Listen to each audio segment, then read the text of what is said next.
ठीक है। तो ये जो आपको देखना पड़ेगा वो हमेशा भारत को नीचे दिखाने का और चाइना को एक बहुत बढ़िया नेशन का हिसाब से प्रोजेक्ट करना चाहते हैं। लेकिन चाइना में डेमोक्रेसी नहीं है, चाइना में लोगों का रिलीजियस फ्रीडम नहीं है। क्या राहुल गांधी उनका बारे में भी कहीं कहीं जाके बोलते हैं? तो इससे हमारा मन में एक ही बात आते है कि कांग्रेस और कम्युनिस्ट पार्टी का बीच में जो एमओयू हुआ था, मेमोरेंडम ऑफ अंडरस्टैंडिंग, उनको खुलासा करना चाहिए। इसलिए क्या मेमोरेंडम ऑफ अंडरस्टैंडिंग में ये भी लिखा है कि राहुल गांधी जहां भी जाएगा चाइनीज को प्रमोट करेगा। तो ये समय है कांग्रेस पार्टी आगे आए और जो भी एग्रीमेंट चाइनीज कम्युनिस्ट पार्टी का साथ हस्ताक्षर हुआ था वो देश का सामने रखे।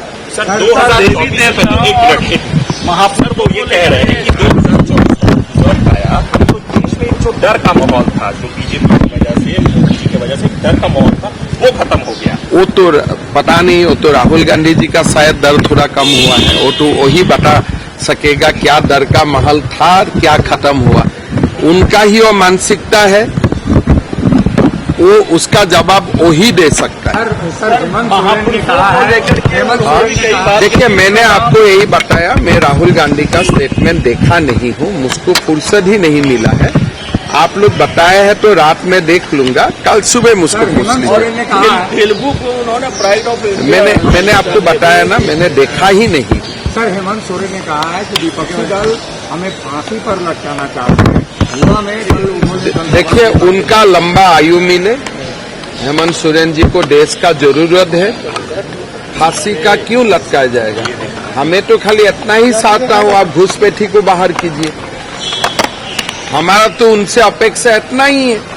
जो सिपाही लोगों का, सिपाही बनने का कारण इंटरव्यू में आके जो लोगों का मर्द हुआ, उनको 50 लाख रुपया दीजिए, एक नौकरी दीजिए।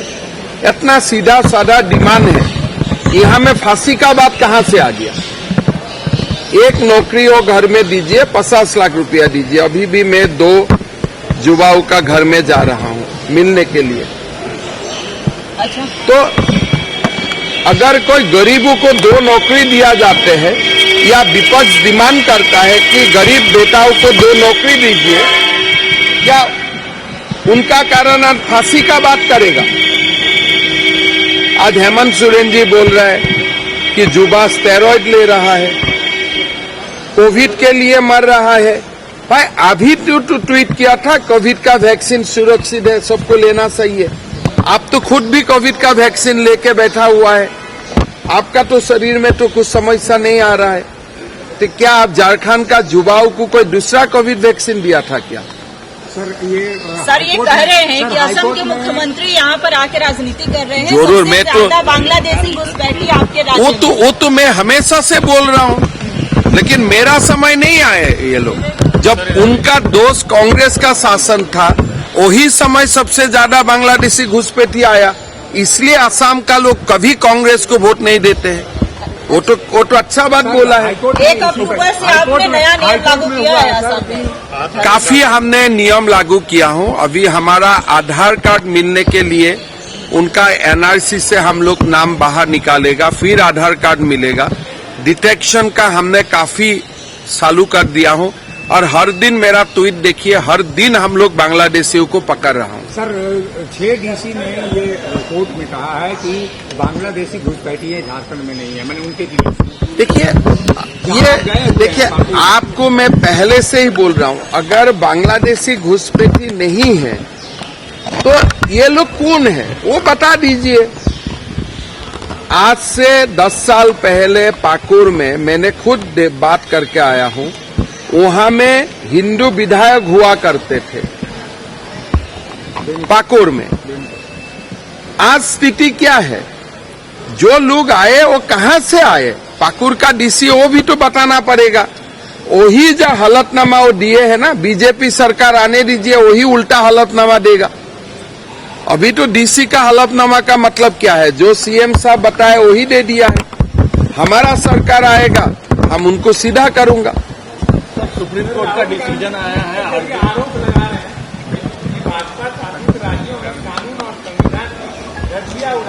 देखिए, राहुल गांधी का कानून और संविधान का धज्जिया हम लोग उड़ा रहा हूं, लेकिन भारत का कानून और भारत का संविधान को हम लोग सम्मान कर रहा हूं। सर, कभी बंधु तिर्की से आप मिले हैं या बातचीत हुई है? आपने कहा है कि तांत्रिक बाबा ने हमें ऑफर किया था। मैं कभी जानता नहीं। और बंधु तिर्की और उनका बेटी विधायिका है, वो दिन एक दिन मैं यहाँ मिला हूँ, हमारा लॉन्च में, एयरपोर्ट में उनका बेटी को मैं मिला था, नमस्कार ही किया। सर गंभीर आरोप लगाए, बोले आपने झारखंड सरकार को अस्थिर करने के लिए उनसे वीडियो कॉल पर बातचीत किया। वो किसका? बंधु तिर्की से। पता नहीं यार, कहाँ मैं व्यक्ति को तो मैं जानता भी नहीं, लेकिन उनका बेटी को मैं यहाँ मिले थे, नमस्कार भी किए थे। और मेरे से वीडियो कॉल थोड़े मैं अकेला कर सकता हूँ जब तक वो लाइन में नहीं आएगा। पहले उनको पूछिए वो क्यों लाइन में आए थे। तो क्या वीडियो कॉल भी एक मैं कर सकता हूँ? आप और मैं वीडियो कॉल करूंगा तो वो भी तो वीडियो कॉल में आना पड़ेगा ना। अच्छा हेमंता जी, आप लोग लगातार कह रहे हैं जो अभ्यर्थी ने जान गंवाई है, आप लोगों का कहना है वो मौत नहीं हत्या है, उसके आधार पर आप लोग कह रहे हैं? जो आधार पे हेमंत सोरेन जी बोल रहे हैं कि वो कोविड वैक्सीन का कारण मर रहे हैं, कोविड वैक्सीन तो सुरक्षित है, हेमंत सोरेन जी खुद बोला है।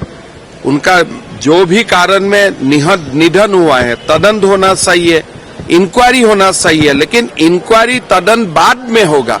पहले उन परिवार को आप एक एक नौकरी दीजिए, वो तो मानवता का बात है। आप देखिए, आज जो भी हेमंत सोरेन जी बात बोल रहे हैं, क्या हमने मांगा क्या है उनसे?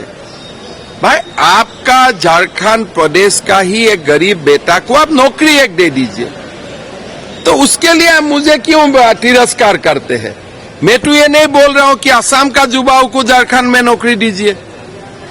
मैं तो बोल रहा हूं भाई, झारखंड का युवा आपका बेटा है, आपका बेटी है, घर में एक नौकरी दीजिए। उससे आप क्यों मुझको गाली देते हैं? मैं क्या खराब बोला हूं आप बताइए। अभी लोग एक न्यूट्रल अंपायर का हिसाब से बोलिए, मैं कुछ खराब बातें बोला हूं क्या?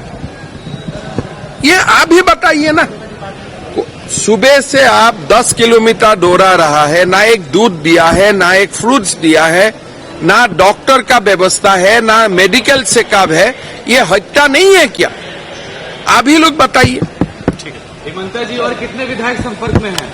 देखिए, काफी सारा विधायक संपर्क में है, लेकिन जगह तो सबके लिए थोड़े है हमारा पास। हमको हमारा बीजेपी वाला लोग मारना शुरू कर देगा, डंडा देगा कि भाई हमारा सीट में आप लोगों को लेके आ रहे हैं। बोले आपको इसीलिए यहाँ भेजा जाता है कि तोड़फोड़ करें। हमारा पास तो 12 से 14 कांग्रेस का विधायक हमेशा ही संपर्क में होते हैं, लेकिन जेएमएम का भी 2-3, लेकिन कहाँ लाएगा? हमारा लोग हमसे बात करना बंद कर देगा कि भाई हम जीतने वाला है, हमारा टिकट में। कि नाराज है क्या? नहीं, नाराज हो जाएगा अगर आप लोग ऐसा बात करेगा और मैं जवाब देना स्टार्ट करूंगा कितना संपर्क में है। मान लीजिए एक नाम बोल दिया, किस विधायक का नाम बोल दिया ना, बंधु तिर्की जी, उनका साथ अभी वीडियो में संपर्क है। अभी बंधु तिर्की का जगह में जो उठने वाला बीजेपी का लोग है, आज से मेरा नाराज नहीं हो जाएगा। तो ये थोड़ा पेचीदा वाला स्थिति है ना। चंपा जी को कुछ विशेष सर क्यों परोसा गया व्यंजन आपके यहाँ आए थे? संपाई जी आए थे, माँ कामाख्या का दर्शन किया, उनका साथ उनका बेटा था, उनका नाती थे। असम का जितना आतिथ्य हो सकता था मैंने आतिथ्य दिया, और मेरा घर में ही उनको परिवार का बुजुर्ग हिसाब से खाना खिलाने का कोशिश किया। और झारखंड का एक दिन प्रेस भी आई है गुवाहाटी में, मेरा घर में खाना खाइए। सर, उनको टास्क दिया क्या संसार? देखिए, हम जो कुर्सी में संपाई जी बैठा है वो घर का मुखिया बैठते हैं। जब इतना बड़ा व्यक्ति मेरा घर में जाते हैं, वही तो मुखिया बन जाते हैं ना। ये हमारा परंपरा है। जो शेयर में संपाई जी बैठा वो घर का मुखिया के लिए, समाज का मुखिया के लिए है, और मेरा घर में वो जैसा बड़ा व्यक्ति जाएगा तो वही बड़ा मुखिया बन जाएगा ना। सर, संस्थान में उनको कोई जिम्मेवारी दी है? संस्थान में उनको जिम्मेवारी कुछ दिया है आपने? देखिए, संपाई जी को हम बोल दिया है कि आप जहां आपका मन है आप कैंपेन कीजिए। उनका अपना एक स्टाइल है, वो अपना हिसाब से कैंपेन करेगा और पार्टी को मजबूत करेगा। ठीक है आपके लिए बना के रखा हूं पूरा ड्रेस। सुप्रीम कोर्ट का डिसीजन आया है डॉक्टरों के स्ट्राइक को लेकर के, उन्हें अल्टीमेटम दिया गया है कि स्ट्राइक खत्म करें। देखिए, सुप्रीम कोर्ट का बारे में मुझको टिप्पणी करना ठीक नहीं है। जाहिर तौर पे ये हेमंता बिस्व शर्मा है। आप सीधे तस्वीरों में आप देख पा रहे हैं कि ये रांची पहुंचे हैं और कहीं ना कहीं कह सकते हैं कि हेमंत सोरेन पे जो है सीधा टारगेट किया है, जो कोविड वैक्सीन जो है उसको लेकर टारगेट किया है।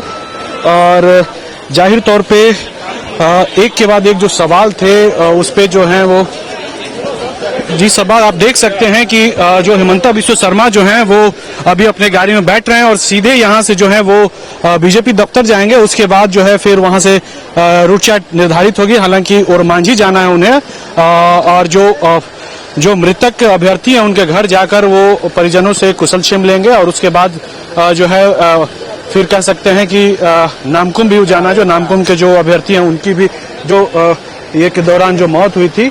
तो जाहिर तौर पे अभी हेमंता बिस्व शर्मा अपने वाहन में सवार हो गए हैं और अब भाजपा प्रदेश कार्यालय के लिए निकल चुके हैं। जी सभा हेमंता बिस्व शर्मा चूंकि यहाँ से निकल रहे हैं और वो पहले आप जैसे बता रहे हैं कि वो मृत परिजनों से, अभ्यर्थियों की जो मौत हुई थी उनके 2 परिजनों से जो मुलाकात करेंगे, लेकिन इसमें एक कार्यक्रम उनका ये भी है कि वो बीजेपी नेताओं के साथ बैठक भी करेंगे विधानसभा चुनाव को लेकर के। तो कार्यक्रम की जो पूरी जानकारी है वो जरा साझा कर दीजिएगा कि चूंकि वो रांची तो पहुंच चुके हैं, अब यहाँ पर उनका कौन कौन सा कार्यक्रम और कब कब होने वाला है। जाहिर तौर पे अभी यहां से सीधा भाजपा कार्यालय जाएंगे, उसके बाद फिर ओरमांझी जाएंगे। ओरमांझी में जो मृतक अभ्यर्थी हैं उनके परिजन से मुलाकात करेंगे। उसके बाद फिर जो राज्यसभा सांसद हैं आदित्य साहू, उनके घर पे जाना है, वहां पे जलपान की व्यवस्था है। उसके बाद फिर सीधा निकलकर वो कह सकते हैं कि जो दूसरे जो मृतक हैं उनके घर पर वो पहुंचेंगे और जो दूसरे जो मृतक हैं वो उनके घर पे जाएंगे और उसके बाद जो है उनके परिवार से कुशलक्षेम लेंगे, उनका हाल जानेंगे और फिर ये कह सकते हैं कि उनके परिजनों से मिलकर और उसके बाद उनसे बातचीत करके फिर आगे की रूपरेखा तय करेंगे। हालांकि परिजनों को नौकरी और 50 लाख रुपए की सरकार से लगातार ये डिमांड कर रहे हैं। जी सभा। वैसे कुंदन, एयरपोर्ट पर हेमंता बिस्व शर्मा को रिसीव करने या स्वागत करने के लिए कौन कौन लोग पहुंचे थे बीजेपी की तरफ से? जाहिर तौर पे सभा रिसीव करने वाले में जो हम लोग को जो दिखाई दिए उसमें पूर्व प्रदेश अध्यक्ष सह राज्यसभा सांसद दीपक प्रकाश, दूसरे राज्यसभा सांसद आदित्य साहू, नेता प्रतिपक्ष अमर कुमार बावरी सहित कई नेता दिखे हैं। जी शुक्रिया कुंदन आपका जुड़ने के लिए और जानकारी साझा करने के लिए। तब दर्शकों को बता दें कि हेमंता बिस्व शर्मा 2 दिवसीय झारखंड दौरे पर हैं और इसके तहत वो राजधानी रांची आए हुए हैं।